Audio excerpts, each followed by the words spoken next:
Hello everybody and welcome to Limited Level Ups. This week, we've got a deep dive into the slower decks of Duskmourn Limited. We're talking blue control, we're talking grindy graveyard decks, we're talking multicolor stuff. We're basically talking anything that's not centered around, Arabella and her creepy little friends. So this week, I've just been drafting a ton of control decks or slower decks, grindier decks, firmly in my control era of Duskmourn Limited at this point. I started off this week sort of just soft forcing these slower decks. I kind of had a rule for myself. If the pick was kind of close, lean away from the aggro card, just because I drafted a lot of red-green and white-red, black-red in the early days of the format. I know the ins and outs of those decks, wanted more experience with the kind of slower decks, especially because there is the 100k Vegas event at the MagicCon next week that I am going to be playing in, so just wanted to really make sure I'm prepared as possible and can draft whatever the table is throwing at me. But yeah, in the meantime, that means that all the stuff that I learned this week, I want to share with you. So yeah, without further ado, let's just jump into the format update segment of our show today.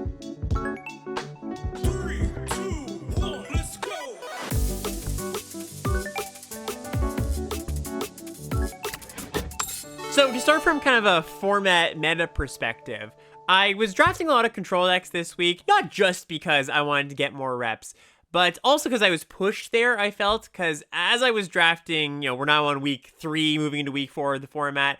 As I've been drafting the format, I've just found I've been less and less happy with my aggro decks. I'd finished the draft with fewer 1s and 2s than I was happy with. I wasn't getting quite as many premium cards as I was happy with. The average number of bedhead beasties I had to play in my red-white aggro decks was a little bit higher than I would have liked. And this is pretty typical for just the trajectory that I expect for most formats. I tend to start out drafting more aggressive decks, then people catch wind that a lot of times the aggressive decks are the better decks, they get contested, I move into slower, multicolor, hard control decks. And usually what I do when I have the feeling that I did this week of like, okay, well, the aggressive decks, they're not coming together as often as I'd like them to, I go way on the other end of the spectrum. I go as greedy as possible, basically just to see what I can get away with. Like, how many colors can I play? How many counterspells is too many counterspells? How much card draw is too much card draw? How much just not affecting the board stuff can I get away with? And this often results in me overshooting at first, being a little too greedy, playing too much card draw, too many colors, too many tapped lands.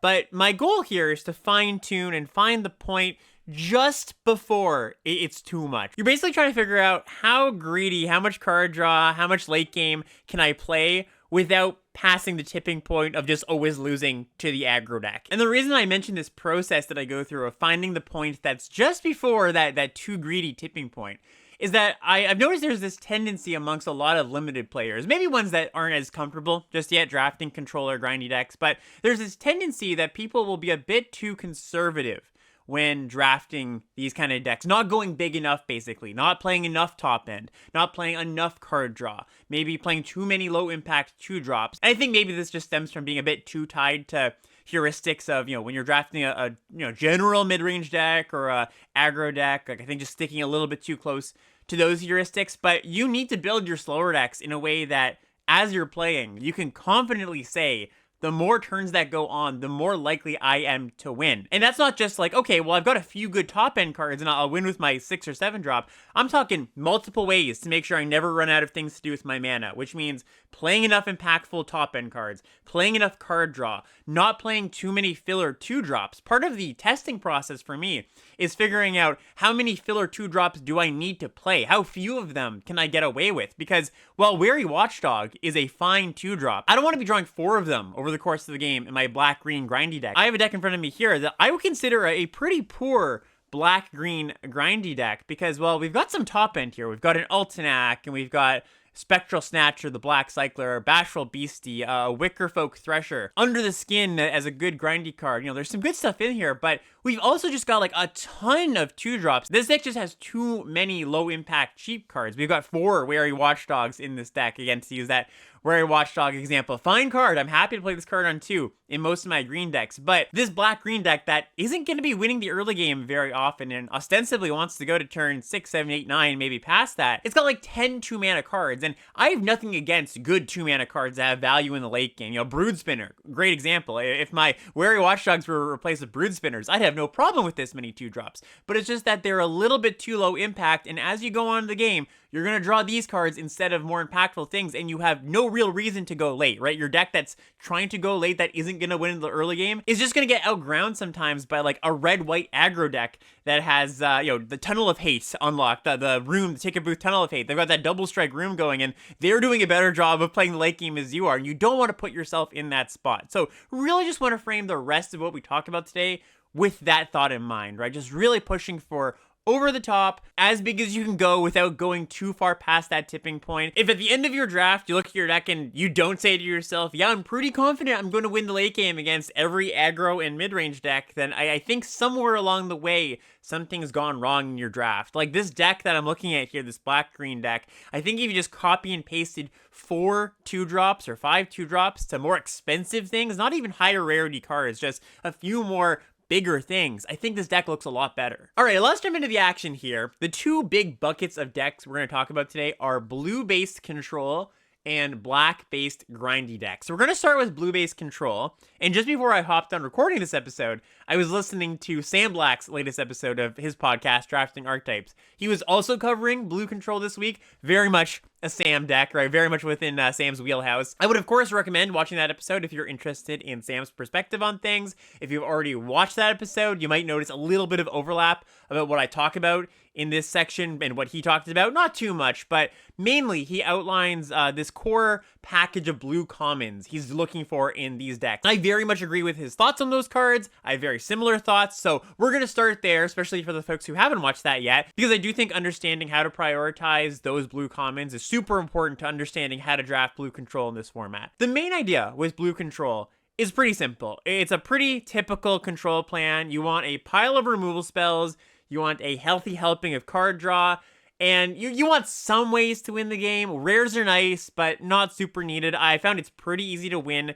after you've dealt with your opponent's important cards and you've drawn way more cards than your opponent has. I haven't found it too difficult to actually close out the game most times. But of course, like I said, rares are always welcomed. Just I don't think they're a prerequisite for drafting these blue decks. I think that a prerequisite for drafting these blue decks is kind of just that blue's open, because like I mentioned, a lot of the stuff that's important to this deck does exist at common, which isn't something you can say about control decks in every format. So this is a pretty good format for drafting control decks, I would say. So let's start with what I think is the most important common for these decks, and that's Unable to Scream. This is the single blue mana aura, enchant creature. The enchanted creature loses all abilities, is an 0/2, and if it's face down, it can't be turned face up. This deals with most threats in the format in the way that you need to deal with them, right? Taking away all abilities, leaving the creature with no power. This is the best version we've had of this kind of effect. Make your creature smaller and take away the abilities. I'll first pick this card. I think it's first pickable. A few weeks ago, I had a list of commons,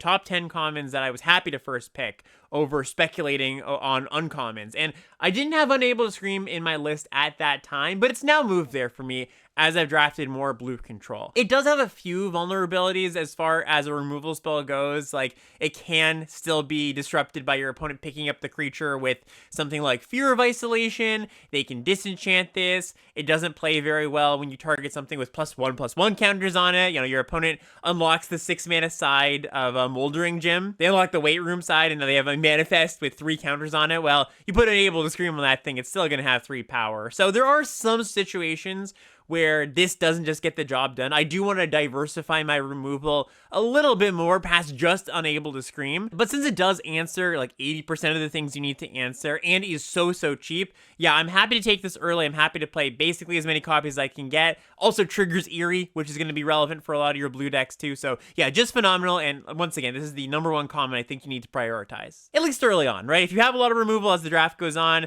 maybe you prioritize some card draw or something else. But yeah, there's not too much of an upper limit on this card. And then past Unable to Scream, I think the next priority is card draw. You really can't get away without having card draw. Card advantage in some form. If you don't have it, what's going to happen is you're going to kill all your opponent's stuff, Unable to Scream all other things, and then you're going to start drawing lands, and your opponent's going to keep drawing threats, and there goes your advantage, basically. So, Glimmer Burst, the 4 mana instant, draw 2, make a 1/1 Glimmer creature token. I think this is the best way to draw cards at common. It's a phenomenal card. Really, really happy with it. Multiple copies. I think just in general, I'm looking for like 3, 4, maybe even 5 ways to draw additional cards. And yeah, I've had decks with 4 Glimmer Bursts and a bunch of cheap cards, and I've been pretty happy with that. The 1/1 token that Glimmer Burst makes is a really, really big deal. A lot of the time, it teams up in a double block or just prevents a little bit of damage to buy you that little bit of extra time. Trigger something with Eerie, like a really, really big deal. If you can't get your hands on multiple Glimmer Bursts, I do think that Meat Locker Drown Diner is an acceptable replacement. It's not leagues worse than Glimmer Burst, just a little bit worse, and I could see you wanting this card over Glimmer Burst sometimes if you really, really care about Eerie, or if you're a little bit low on interaction. Because if you really, really care about Eerie, well, this is 2 Eerie triggers as opposed to Glimmer Burst's 1 Eerie trigger, and if you're a little bit low in interaction, the Meat Locker side of things does help you survive the early game, but in most cases, I'm going to take my first, second, third Glimmer Burst over the first Meat Locker / Drown Diner. And then past that, I think the next priority is the other blue interaction. So, namely, Twist Reality, which is the cancel variant that can either counter target spell or manifest dread, and Vanish from Sight. Target non-land permanent's owner puts it on the top or bottom of their library, and you surveil 1. So, Vanish from Sight, I always talk about this kind of card, kind of chronically underrated. This is the kind of card that goes very late. It just seems that the general arena draft population doesn't value this kind of effect very highly. I'm happy playing a few copies of it, no problem at all. And then Twist Reality. So I really want to talk up Twist Reality in this shell in particular, and in a blue control shell. So when we think control, we kind of think like not dying to aggro for the most part, right? Like just like stopping the red-white aggro deck or stopping a red-green mid-range aggressive deck. And for the most part, cards like Unable to Scream, Cheap Removal, those do a very good job of blunting the aggressive forces from those kind of decks, right? But when you're playing control deck and when you're constructing control deck, you need to have answers that can deal with a wide range of cards, because sometimes you face the Black-White Reanimator deck. Sometimes you face another control deck, and all the Unable to Screams you have, yeah, they're going to do some good work here and there, but they're not going to answer everything you need to answer. And just having access to something that just hard says counter target spell is a huge deal. Especially this version where you can cast it on turn 3 just to manifest dread, block their 2-drop. Not the most efficient thing, not exactly what you want to be doing, but it is a pretty nice buyout. So it's great to have access to a few copies of this card just so you can say, yes, I have a hard answer to anything. But you still gotta respect the aggro decks, can't play too many of them. And I said that there's a tight correlation between Unable to Scream and Twist Reality. It could be like Scorching Dragonfire, it could be Nowhere to Run. I just really mean cheap removal, things that are good against the aggro decks. The more of that you have, the more Twist Realities I'm happy to play. Next up is defensive speed cards. So Stalked Researcher, this is the 2-mana 3/3 defender that when you trigger Eerie, it can attack as though it didn't have defender. This is the kind of card that I consider kind of mopey generally in most formats. Just, it's a fine defensive speed card. You could put it there as a roadblock, but I've actually been really impressed with it in my blue control decks in this format. 3/3 Defender just lines up super nicely with a lot of what the deck that are trying to attack you are playing. Like a lot of their creatures have a tough time getting through this. It's a big annoyance. I know from experience playing against this card, the first few times I saw it, I'm like, okay, yeah, sure. Defensive speed, kind of roadblock kind of card. And then the more and more I faced it, I was like, this is exactly the kind of card I don't want to see on turn 2. It's actually really making me invest more resources than I'd like to kill it. And the fact that this can brick multiple cheap creatures,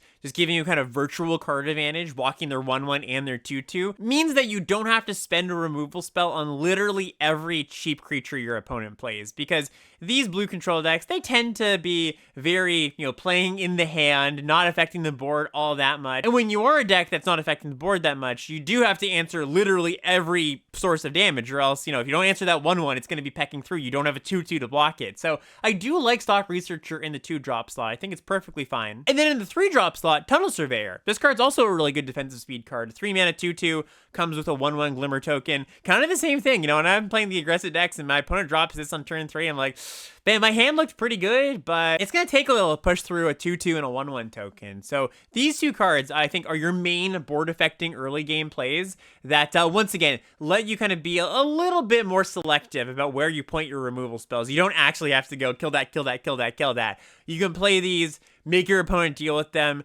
have removal spells in your hand for blowing out combat tricks or dealing with bigger things. One last comment to talk about here, Don't Make a Sound. This is the 2-mana instant that counters target spell unless they pay 2. And if they do pay the 2, you surveil 2. I think this is an okay card if you're short on cheap cards, but I would really not want to play multiple copies. The issue with this card generally, this type of card, is that when you're planning to play the long game, you don't want to draw this on turn 7. You want, once again, you want all your cards to be impactful as the game goes on. So while this is a fine thing to do, just like, counter their 2, counter their 3, I generally don't want to play multiple copies. I think one copy, if you're a little bit short on cheap things, is okay, but I wouldn't really want to go past that. All right, now we're going to jump to some blue uncommons, and blue actually has quite a few banger uncommons in the set. The best one, and I kind of consider this like an honorary rare, Unnerving Grasp. This is the 3-mana sorcery. You bounce a target non-land permanent and you manifest Dread. And this card, by the way, can bounce your own stuff. So don't forget about bouncing rooms, bouncing spells you've manifested to pick those back up. Just a super duper flexible card. Another card that when my opponent plays this, when I'm playing the aggro deck on turn 3, they reset my 2-drop or 3-drop and have a 2/2. It's just like, wow, that's just like a massive setback. So yeah, this is the best blue non-rare, I believe. Take it super duper highly. I even splash it sometimes in my non-blue decks. Past that, we have 2 cards that I kind of see as about similar in power level, but depending on where you are in the draft, you might want to value them slightly differently. So these are Fear of Isolation and Floodpit Drowner. So Fear of Isolation is the 2-mana 2/3 enchantment creature with flying. When you cast it, you pick up a permanent and you return it to its owner's hand. Floodpit Drowner is the 2-mana 2/1 flash vigilance that comes in, tap something, puts a stun counter on it, that you can pay 2 mana to shuffle the Drowner into your library, and the thing with the stun counter into the opponent's library. Little play pattern thing with this card, by the way, that I've seen a lot of people mess up, is that if you intend to use this as a removal spell, you need to cast this on your opponent's turn. You can't cast this on your turn, get in a little bit of damage, and then next turn shuffle in the thing, because by the time you get back to your turn, the creature you targeted won't have a stun counter on it anymore. So do just keep that in your head, like, okay, if this is a removal spell, I'm casting it at the end of my opponent's turn and planning to activate the ability on my turn. Also, a nice little thing, it plays pretty nice with Meat Locker. So, if you do find yourself in that situation, you're like, oh no, like I did cast it at the wrong time. There is a spot where you can make up for that. But anyways, just comparing Floodpit Drowner to Fear of Isolation, I think that Floodpit Drowner is the generically better card early on. Like, it's just always going to be rock solid. I mean, better than rock solid. It's a fantastic card. It's always going to be good. But I think the ceiling on Fear of Isolation is a little bit higher. It being an eerie trigger, picking up rooms, picking up things that give you value. I'm pretty much always going to take Floodpit Drowner early on in pack 1, but once you're in pack 2, pack 3, you know your deck looks like. Maybe it cares a lot about Eerie. Maybe you have a lot of rooms. I would consider taking Fear of Isolation over Floodpit Drowner as long as you have enough interaction, right? Because when it comes down to it, Floodpit Drowner is just a good interaction spell. But if you're good on that, you're like, hey, I got 3 Unable Screams, a few other removal spells. Yeah, I would consider taking Fear of Isolation instead. Stay Hidden, Stay Silent. This is the 2-mana aura. Tap something down, the creature doesn't untap, and then you can pay 6 mana to shuffle the enchanted creature into its owner's library, and then you manifest Dread. Yeah, another pretty good removal spell. I think this is a little bit worse than Unable to Scream, but they're pretty comparable. And then Bottomless Pit / Locker Room. This is the room that's a single mana to bounce something. Locker Room is the 5 mana. Whenever one or more of your creatures deals combat damage to a player, you draw a card. And I like this card a lot, but I have cut it from some of my control decks when I didn't think I could use the Locker Room side of things very well. Like, you want evasive creatures to be able to continually draw cards. You don't want this just to be like 1 mana bounce spell, and then sometimes you unlock a Locker Room and it does something once in a while. It's an eerie trigger. I think to really want this card, and it is a very, very good card, but in these control shells specifically, you need to have some amount of evasion, some amount of creatures that will help draw you a card. Otherwise, you're just playing a sorcery speed bounce spell that, mind you, triggers eerie, but won't live up to the potential of how good this card can be in a lot of decks that are just more creature-based if you don't have a few ways to get in yourself. Get Out is a card that I think is really underrated. So this is the 2-mana blue-blue instant. Either counter target creature enchantment spell or return 1 or 2 target creatures and or enchantments you own to your hand. So this card is just goes super, super duper late. It goes like last pick sometimes I've seen it, or it wheels pretty often. And it's just a great card for these decks. Like, it's just a cheap counter spell. Obviously, you have to be fairly heavy blue to reliably cast this on turn 2, but the fact that it's a cheap counterspell and something that in the late game you can pick up your rooms, pick up things that have given you value, pick up something that, your opponent has put an Unable to Scream on, is just really, really strong. Yeah, I like this card a lot. And then one more card, one that I was not a believer in until I started playing it more and more this week. Scrabbling Skullcrab. So this is the blue mana 0/3 Eerie when you trigger it, target player mills 2 cards. So I will put a word of caution on this card that you can't just throw it into any blue deck and just be like, yep, it's going to be good. You obviously need to be triggering Eerie quite consistently. So I would say you've got 12, 13, 14 cards in your deck that trigger Eerie, and that's pretty achievable in like a black-blue or a white-blue based deck. But having this card, multiple copies ideally, it lets you just play your control game and win passively, right? It lets you just not commit anything to trying to attack your opponent. It lets you just stay back forever. You just protect the crab. Maybe you buy back the crab from the graveyard if you're in black-blue. Maybe you, even in blue-white, actually, you can buy it back with a Surgical Suite, right? The uncommon room that reanimates a 3-drop or cheaper creature. I'm always on the lookout in my control decks for passive ways of winning. Win conditions that will kind of just sit there and do their thing, and I don't have to worry about combat. I can devote all of my time and resources just to staying alive, and yeah, Skullcrab does that. So the stamp on Skullcrab for me is you want it in a deck with a lot of Eerie. You want to make sure that you're in a deck that you kind of assume you're not going to win most of your games through combat. You're just a very defensive deck, because if you are winning some of your games through combat, maybe half of them, then these cards are just not going to do that much. I mean, it's going to be like a kind of an annoyance, but there is the risk of this actually helping your opponent. Your opponent's playing black-white Reanimator or green-red Delirium, or, there's a multitude of things that care about the graveyard in the set that your opponent will go like, yes, please mill me 8 cards. I would love that. Thank you so much. So it's not just strict upside, of course. But yeah, if you fulfill those requirements, it's definitely a card to look out for. And just like Get Out, it's a card that you get pretty late. Next up, I just want to touch on what the other colors provide to this blue control shell. And we're not going to go through every single card. That would just take a little bit too long. But just some notable standouts in each color. When I'm drafting these decks, the 2 most common colors I pair my blue cards with are white cards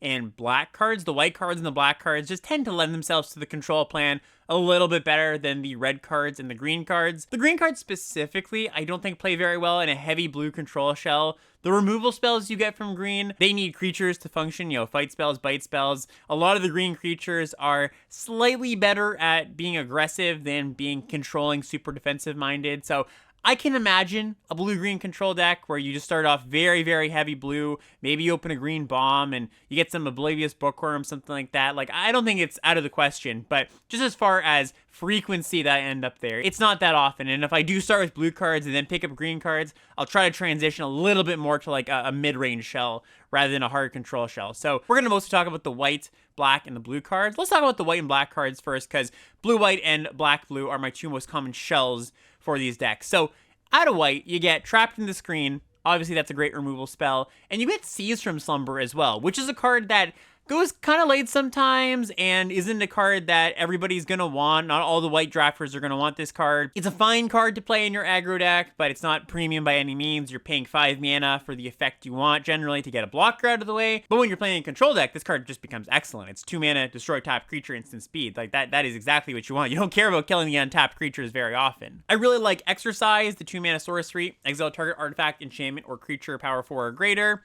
Sheltered by Ghosts is kind of an interesting one. The 2 mana aura that comes in, enchants creature, exiles an online permanent the opponent controls, and the enchanted creature gets +1 lifelink and ward 2. So I think the obvious hurdle to jump through when playing this card is you just have to make sure you've got enough creatures. So if you do have enough Tunneling Surveyors, or you're playing, some Gremlin Tamers, you have somewhere in the neighborhood of like 7, 8, 9 creatures in your deck. But I do think you have to temper your expectations, not expect this card to be just like the excellent busted uncommon is in a more aggressive shell. You're going to be waiting around a little bit more often to play this. Maybe you cast Glimmerburst on turn 4, put this on the token. Not the worst thing in the world, but again, not that exciting. Let's move to black. So when we get to our black grindy section, I'm going to go a little more in depth on this package of black commons that I think do a really good job of slowing down the game. That includes like Fear of Lost Teeth and Final Vengeance and Innocuous Rats, just things that really gum up the ground. And that's a package I like playing in my blue-black control decks. But I also want to talk about the blue-black gold uncommons here. Skullcap Nuisance, first up. The 2 mana 1/4 flyer. When you trigger Eerie, you surveil one. Nothing too much to say about this card, other than it's just a good card in your blue-black decks. Like, it does exactly what you want. Comes down, blocks early things, give you some card selection. So, not a phenomenal card, not like a reason to draft blue-black or anything. But out of all the gold cards, this is one of them that comes around pretty late, pretty often. And another one that comes around pretty late, pretty often is Fear of Infinity. The 3 mana 2/2 flying lifelink can't block, and when you trigger Eerie, you can return this from your graveyard to your hand. And this is another card, kind of like the Skull Crab, I wasn't so much of a believer in before, but in these shells where you're just like, I am never dying early, I don't feel that bad about playing a creature that can't block on turn 3, you just want a source of inevitability, yeah, I think this is a pretty solid card in these decks, and even a little bit better than Skullcap Nuisance potentially. So you gotta be in this shell though, is the real thing. Like, prioritize Enable to Screams. Prioritize Stalked Researchers, like 2-mana, 3/3 Defender. You need to make sure this isn't the first thing of the game you play, but if that's the case, then yeah, I think it's a pretty desirable card for these decks. And then red, I think a lot of the typical stuff too, so, you know, Scorching Dragonfire, Betrayer's Bargain, just your good red removal spells. Often, I will end up blue with red in my deck if I have Roaring Furnace / Steaming Salon. This is the rare room that Steaming Salon is the 5-mana, you have no max hand size, and at the beginning of your end step, draw an additional card. And Roaring Furnace is 1 in a red. When you unlock this door, this room deals damage equal to the number of cards in your hand to target creature and opponent controls. You don't even necessarily have to be red-blue exactly. Like, I'll just play this in my blue-black deck and maybe find a way to get a red source in there or two and just be able to unlock Roaring Furnace some amount of the time. But I do also think you can lean into the room stuff, the Smoky Lounge, Misty Salon, the WinCon room card, the rare, the elevator / stairs. Like, that's a real thing you can do. Again, along the lines of the Skull Crab, it's just a very passive way to win the game. Something to tie all these cards together, or tie the idea of playing a secondary color when you are a blue-based control deck, is that it almost doesn't matter that much what color you pair it with. Like, I think that blue control shell with the commons and the uncommons we talked about, that kind of slots nicely in pretty much any color pair, again, aside from green. But with white, black, and red, like, they all offer good removal, good late game cards. When I'm drafting this blue control shell, I'm not really thinking, okay, I want to end up here exactly, this color pair. I think one of the advantages of drafting this kind of deck is you can just see what the draft throws at you. Like, you notice, okay, blue is open, and I'm just going to take the most powerful, slower cards from the other colors and make that my secondary color. So yeah, real advantage there as far as draft navigation goes. It really doesn't matter too much what you pair it with, even though, like I said, I think that black and white do offer the most out of all the colors. Alright, and now just a few odds and ends to cover just with these blue control decks. So first thing to cover is splashing, and I found myself in 3-color decks, mostly 2-color with a light splash, a little bit less than 50% of the time, I would say. I do think it is beneficial to stick to 2 colors just so you can really have clean mana, so that, you know, there's turns that come up where you want to Unable to Scream plus hold up, twist reality. Hard to do that if you're splashing multiple cards. Also, just, you know, missing a beat when having a tap land, when you can't really afford to play a tap land, you need to cast a removal spell on turn 3, kill your opponent's threat, and you just, you know, fall behind. I do think there is a cost to splashing in these control decks, but I do think splashing is still on the menu,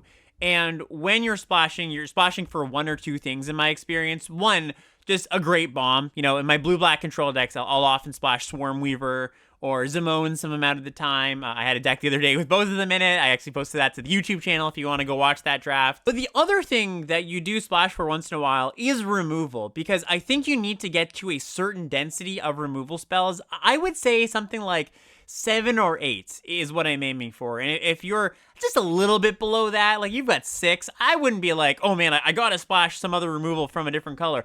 But I think if you're, you know, you've got all the other pieces, you've got good late game cards and card draw, and you just happen to not see as much removal as you kind of need for these control decks. You ended up with like 3 removal spells by the time you get to pack 3. I would consider picking up removal spells from other colors just to get that density of removal. Again, it's not ideal. Clean mana is still very good, but it is better than not having enough removal. That's kind of the calculus there. So when I'm drafting, I do tend to pick up blue-red or black-blue or white-blue lands, the blue touching lands where I can. You know, I'm not going to take them over playables that I'm happy to play in my deck, but when there's nothing much else in the pack, I'm pretty happy to take them, either for unlocking a powerful splash, or, again, if you do need to get to that removal density. Terramorphic Expanse, a card I'm always going to prioritize, just because any deck is going to be happy to play that. Valgavoth Slayer, maybe even better than Terramorphic Expanse in these decks, because these blue control decks don't tend to care about Delirium all that much, but they do care about Eerie.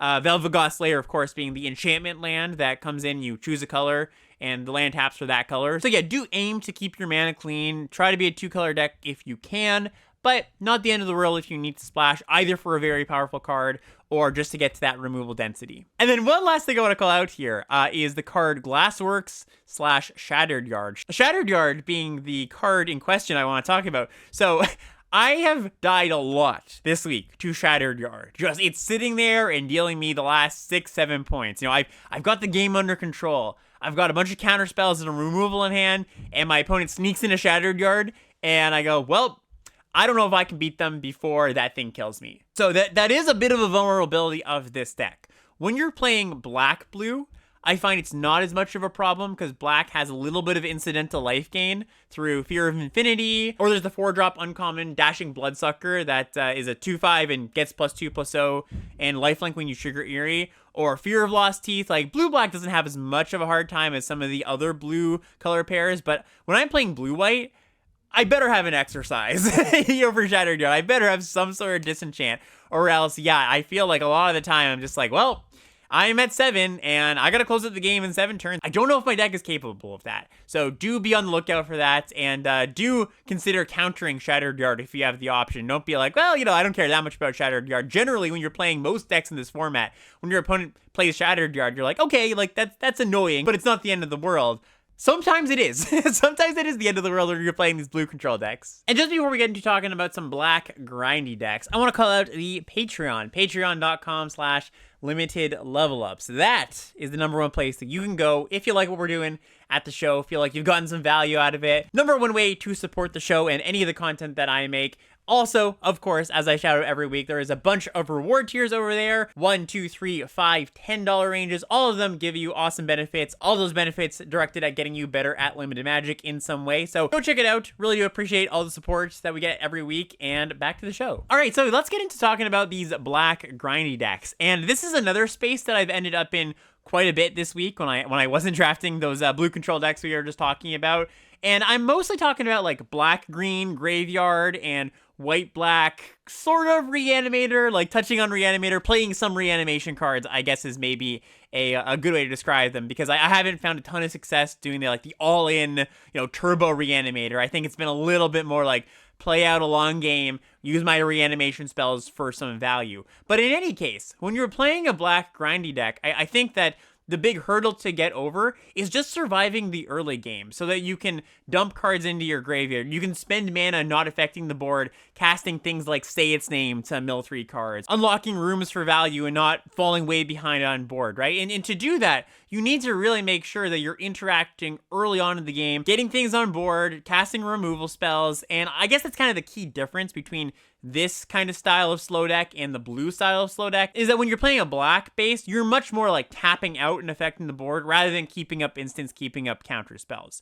And just like the blue control decks, where they've got a really nice cohesive package of commons that help you stay alive, help you interact early, help you get to the late game, I think black's got a really nice package as well. And part of black's package uses cards that nobody else really wants or you get really late. So we're going to go through that here, and then we're going to get into some details of the specific color pairs. So I think just like Unable to Scream is the most important card to prioritize when you're drafting blue control, I think Final Vengeance is the most important card for these black grindy decks. The single mana sorcery as initial cost to cast it, sack a creature or enchantment, and you exile target creature. This kind of card can be clunky and awkward in some formats, but in this format where you've got rooms lying around and things that are actively good to sacrifice sometimes, like Fear of Lost Teeth or Innocuous Rat, it just does a great job of being a super efficient, cheap removal spell, a card I'm happy to play multiple copies of, 3-4 copies a lot of the time. And the reason I say it's the most important, not just because it is a one-mana interaction spell that gets rid of anything, but it makes all of the other cards in this package kind of tick. So I'm just going to list out the cards actually here before we get into talking about them, just so you can kind of have them on your mind if you're just listening audio only. But Final Vengeance, Fear of Lost Teeth, Innocuous Rat, which is the 2-mana 1/1 when it dies, Manifest Dread, Derelict Attic / Widow's Walk, it's the black room that comes in, draws 2, you lose 2, and Cracked Skull. It's the black aura that comes in, you look at your opponent's hand, you take a card, and the enchanted creature dies to any amount of damage. It basically becomes an X1, kind of, if you want to think about it that way. So let's just go through these cards quickly and just talk about their place. Fear of Lost Teeth, I think, is pretty straightforward, right? Just a cheap, enchantment creature, so that helps with your delirium. You're often playing delirium cards in these decks that trades with 2/2s, can sometimes kill 2 creatures, if they have 2 X1s. Just a really good defensive creature. Innocuous Rat, kind of the same thing, trades with X1s, or doesn't even trade with them. Your opponent doesn't want to attack their X1s into this thing because you get a 2/2 out of the deal. But a nice little roadblock to block their 2-drop, and then you get another block in with the Manifest Dread. This puts a card in the graveyard, which again does matter for Delirium or Reanimation. And I think those 3 are kind of obvious, right? Like Final Vengeance, you can sacrifice your Fear, or sacrifice your Innocuous Rat for value. The other 2 cards, the Attic and Crack Skull, might be a little bit less obvious. So when your package of, here are the things that are keeping me alive, are a bunch of Final Vengeance and Fear of Lost Teeth and Innocuous Rat, all these very cheap cards, what tends to happen is you run out of cards quickly, because you go, I play my 1, I play my 2, I play maybe on turn 3, another Fear of Lost Teeth and a 2-mana card, and you get empty-handed pretty quickly. So Derelict Addict really helps you to regas back up, makes up for the fact that you're devoting a lot of cards just to staying alive. The 2 life, not that painful, because you're playing a bunch of cheap cards, so you're not just going to take a bunch of chip damage in the early game. Fear of Lost Teeth gains you back a little bit of life. And of course, this is the thing you don't mind sacrificing to Final Vengeance, which is really nice.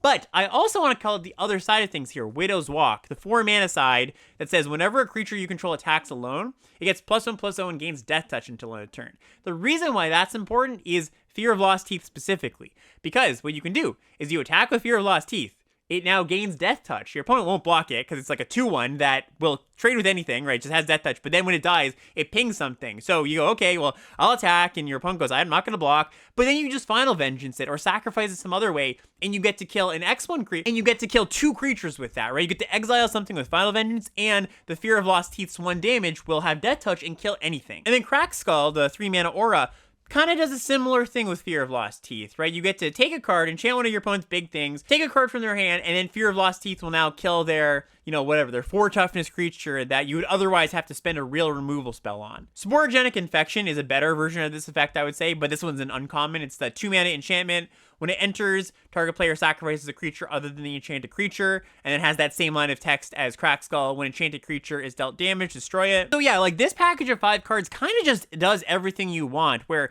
it fills your graveyard. All these cards contribute to Delirium.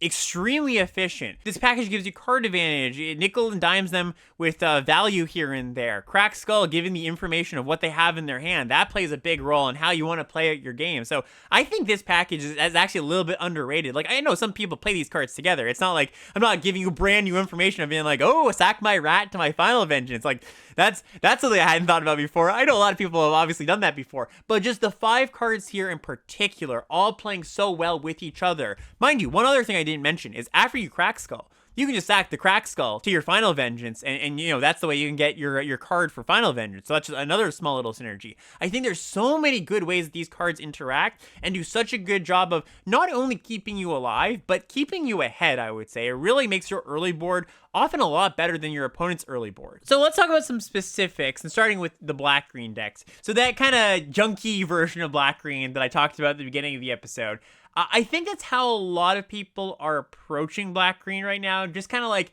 a black-green mid-range deck with some kind of big creatures and some black removal spells, and not really doing anything special, right? Not really doing anything over the top, not really doing anything that impressive. I kind of concept black-green as the kind of graveyard deck where you really just want to flip your deck into your graveyard as quickly as you can, and use that sort of as a second hand in some sort of ways, or just benefit from cards being in your graveyard. Like, it's the kind of deck that if you're playing in paper, I would suggest kind of like fanning out your graveyard so you can see it at all times rather than just keeping it in a pile, because I think it's really good to keep tabs on what's going on there. And so as you're kind of turbo filling the graveyard, casting Say Its Names, casting Commune with Evil, which is the 3-mana black sorcery, look at the top 4 cards of your library, put 1 into your hand, the rest into your graveyard, you gain 3 life. Great card, by the way. This card is a priority for these decks. But as you're casting these non-board impacting things, you want that shell of black commons I just talked about to be there there to be your early plays, so when you cast these cards on turn 3, turn 4, turn 5, start turbo filling the graveyard, you're not falling behind on board. That's a really important part of the equation here. Of course, board affecting things like Brood Spinner, the black-green uncommon, that's a great way to do it. Surveils, it also gives you a reason to want things in the graveyard. Patchwork Beastie,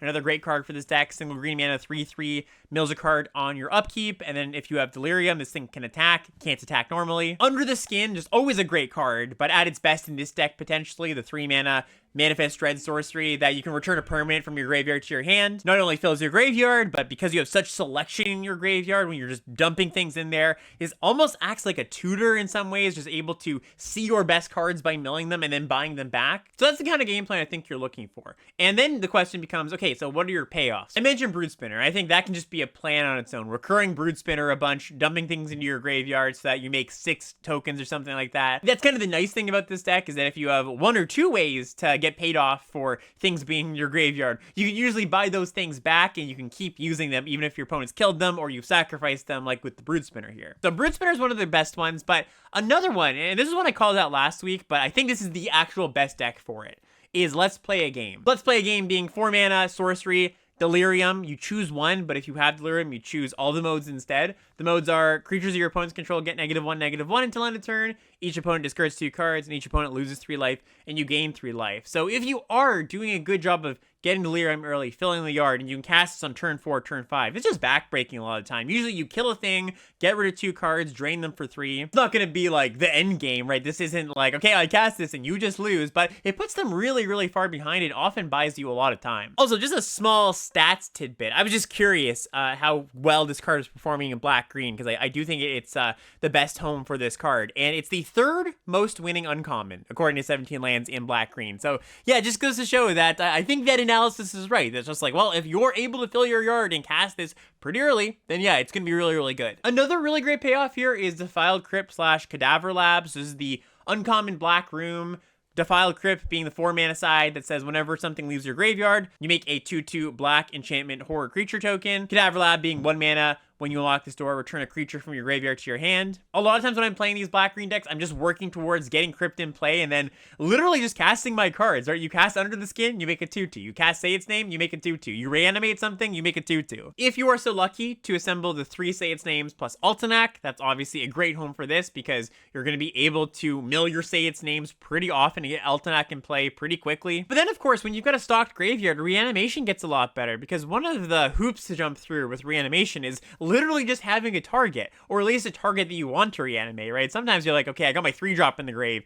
I don't really want to spend a 5-mana reanimation spell reanimating that thing. But when you're dumping your deck into your graveyard, yeah, your big things are going to get there pretty quickly. You're going to be able to reanimate your Altanac on turn 5. So I do really prioritize reanimation spells in this deck. Again, it really plays nicely with Defiled Crypt if you have that. I splash Emerge from the Cocoon a lot in my black-green decks. This is the 5-mana white common reanimation spell that returns a creature and you gain 3 life. Just in general, actually, I've come up on this card quite a bit. A mythic here, Funeral Room / Awakening Hall. Awakening Hall being 8 mana, reanimate everything in your grave. If you are dumping things into your grave, this is often just 8 mana, win the game. One thing I've noticed, though, actually, with these decks is something to be aware of. It is pretty easy to end up with a low creature count, which is a problem when you're including reanimation spells. Like, if you're prioritizing Say Its Name and Commune with Evil and Let's Play a Game and reanimation spells, there's not always all that much room for creatures. So you do want to make sure you end up with like 14, 13 creatures, I would say at a minimum, just to make sure that your reanimation spells work and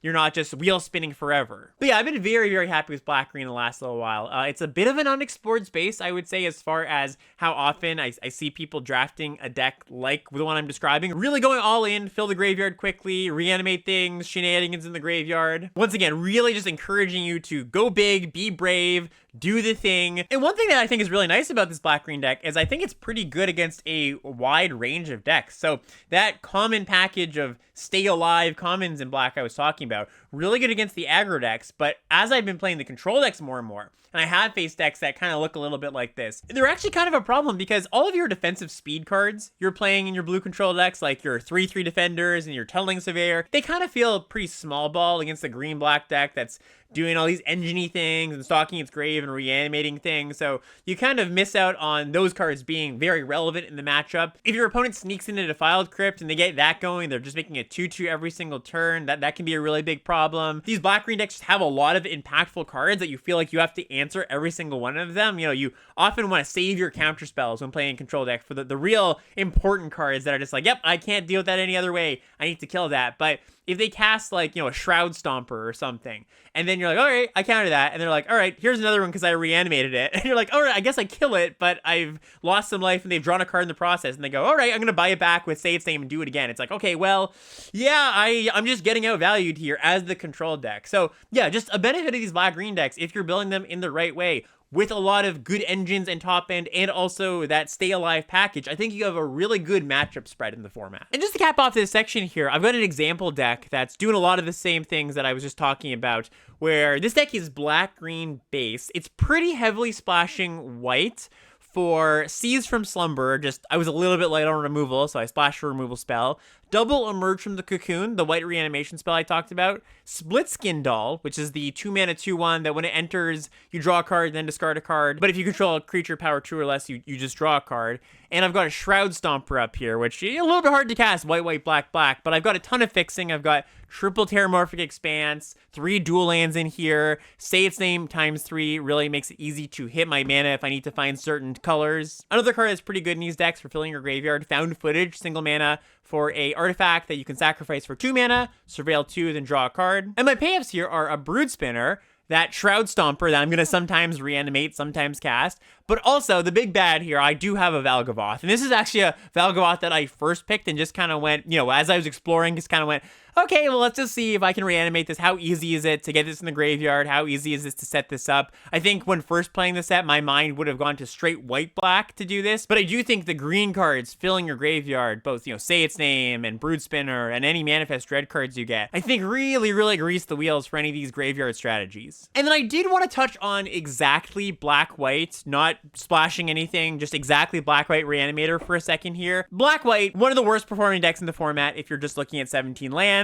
I think it is a little bit finicky. I think there's a lot of moving pieces. I think partially people are trying to do like the Possessed Goat, discard my big thing, turbo reanimate my big thing, and I don't think that's super successful. I think that's just too inconsistent. I would not suggest playing Possessed Goat in your white-black decks. I think if you do end up white-black exactly, like you end up in some sort of reanimator space, graveyard space, but maybe green ends up not being that open, because green is, you know, a really beneficial color to this kind of space. If you are white-black exactly, the thing you want to prioritize is just Manifest Dread cards, because those are the cards that are going to help you get cards into the graveyard when you don't have Say Its Name, you don't have Brood Spinners, stuff like that. I have a trophy deck here, 7/2, and I have 2 Innocuous Rats, 2 Split Skin Dolls, which is another thing that can fill up the graveyard, 4 Unsettling Twins, which were just all-stars here. This is the 4-mana 2/2, comes in, Manifest Dread, so just dumping things in the graveyard, and really, I think, showing proof of concept here. I only had one big thing to reanimate. I just had one Vial Mutilator, the 7-mana 6/5 Flying Trample. When it enters, each opponent sacks a non-token enchantment, sacrifices a non-token creature. As I was going through this draft, I was kind of sweating things out, because I was like, okay, well, I've got all the setup pieces here. I've got some reanimation spells. I've got ways to fill up my graveyard. I'm just not seeing any big dummies. Like, I would have taken a Spectral Snatcher at this point, the black land cycler, but I didn't even see those. And I just ended up with the Vial Mutilator. But still, with a lot of consistency, because I have a lot of Manifest Dread cards in this deck, specifically ones like Innocuous Rat and Unsettling Twins that do a good job of gumming up the ground, I was able to find my Vial Mutilator basically every game. And one advantage that black-white, just straight black-white, does have over like an Obzon-y deck where you have green is you get to use Rite of the Moss better than any other deck does. So this is the black-white uncommon reanimation spell that has flashback for 6 mana, but the flashback is 3 white, white, black. Which means that, unless you're a deck like the one I just showed you, an Obzon deck like the one I just showed you, where you have a ton of fixing, white, white, black, black for flashback is pretty difficult, so really you're just looking to cast the front side, and then it's just kind of like, okay, it's fine, but it's nothing exciting. when you do get to flash this card back, it's phenomenal. And what really made this deck in particular tick was the fact that I was just milling this card a lot of the time. I didn't need to assemble the combo of draw my reanimation spell plus something in the graveyard. I just went mill, or manifest dread, fill up my grave, right goes to the grave, and then I reanimate my Vile Mutilator. So yeah, I don't at all think that white-black is a bad deck. I just think you really have to prioritize defensive speed with that black common package I've been talking about. You really need to pick up any amount of Manifest Dread cards, specifically Rat and Unsettling Twins, and Rite of the Moth I think is the best reanimation spell for specifically white-black.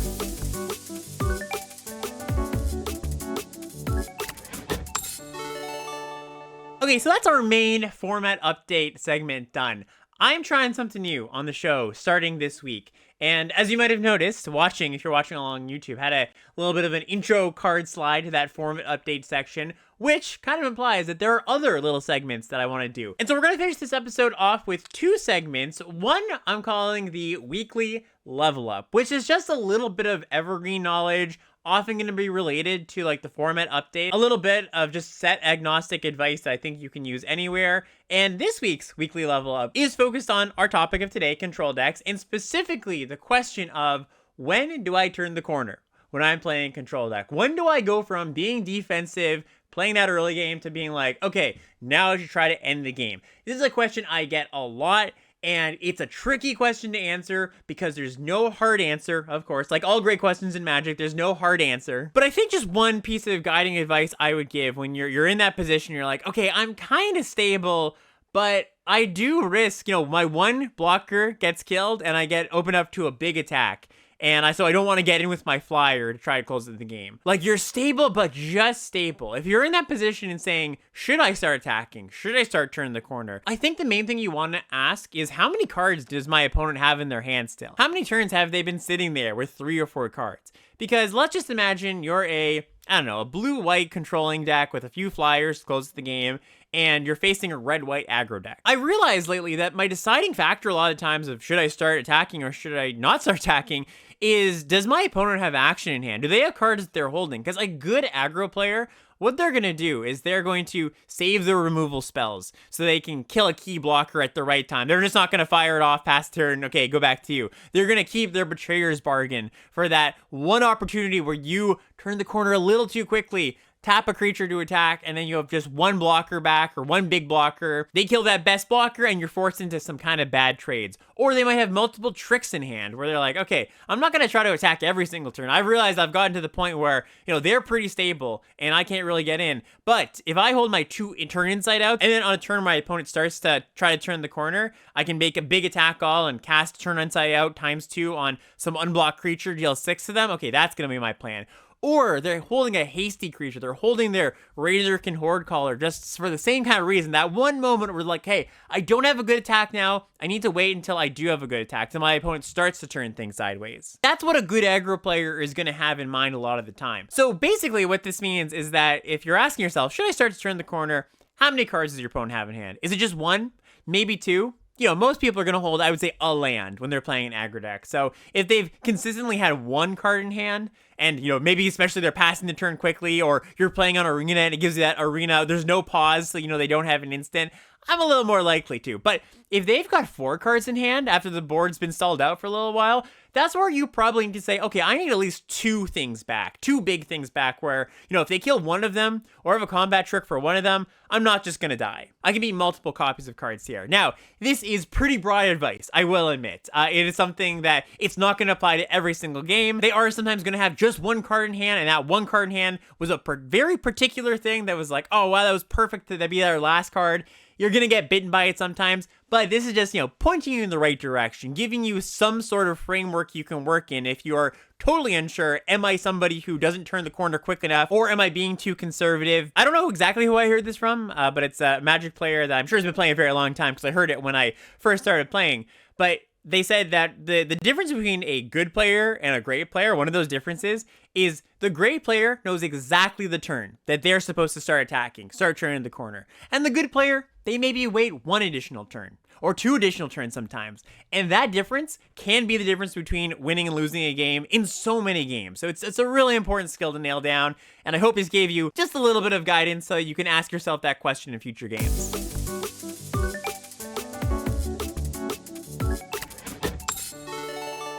And then our final segment for today, something I'm calling the content call-out. So there is so much good limited content out there these days. So much that it's impossible to consume it all. When I started listening to content, it was like limited resources.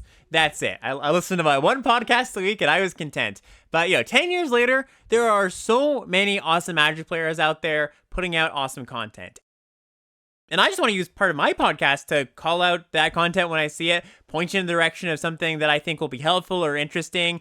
And for today's content call out, I'm going to point you to, once again, I did this a few weeks ago, but once again, my podcast set review partner, Mark Anderson's Twitter. Mark always posts a ton of insightful stuff on his Twitter. But the thread that I want to point out today is a thread about mistakes. Mark says, the reason Magic is so great is that it's a perfect puzzle game. For all the time we spend learning, practicing, and complaining, the vast majority of us punt repeatedly. And the gap between me and the average player might be huge, but the gap between me and the best is just as big. And I'll tell you, Mark is a phenomenal player. I have heard him talk about the game a ton. I've seen him play a ton. He is just one of the best players I know, straight up. But he has this thread. It's really great. He goes through his Arena Open weekend, and he goes through 17 lands, the gameplay reviewer, and just points out all the points where he punted. And maybe they're big punts, maybe they're small mistakes, but this kind of analysis is really, really great and just really makes you think. Like, if a great player like Mark, kind of like he's implying, if a great player like Mark is making 15 tweets in this thread worth of mistakes, how many mistakes is everybody else making, right? And that's just something really to think about. I think his analysis is great here. I think some commentary he has great here. So go check that out. So I'm going to post a link to this in the video description as well as the podcast feed description. And I'm going to try my best to put a link that will work for non-Twitter users as well. Last time I posted a Twitter link, some people said, oh, hey, I don't have Twitter, and Twitter won't let me access it. I think I found a workaround, so hopefully that works. If it doesn't, I'll try to post something later. But anyways, that's going to bring us to the end of the episode here. Hope this was helpful, insightful, educational, all that kind of stuff. If you liked the new little segments, the format that I'm trying out here, please let me know. Please let me know if you have any suggestions for upcoming segments. I want to maybe work in like a question of the week kind of thing, or get some viewer interaction in there. You can submit your questions in like the YouTube comments or in the Limited Level Ups Discord. In any case, I think the next episode of the podcast will be after I come back from Vegas, so probably a little bit delayed, a little more than a week's time from now. So look forward to that. If you are playing in this Vegas event or just going to Vegas, best of luck. I'll be there, like I mentioned. Do feel free to say hi. I don't bite. Don't be a stranger. And yeah, we'll see you next time. Bye, everybody.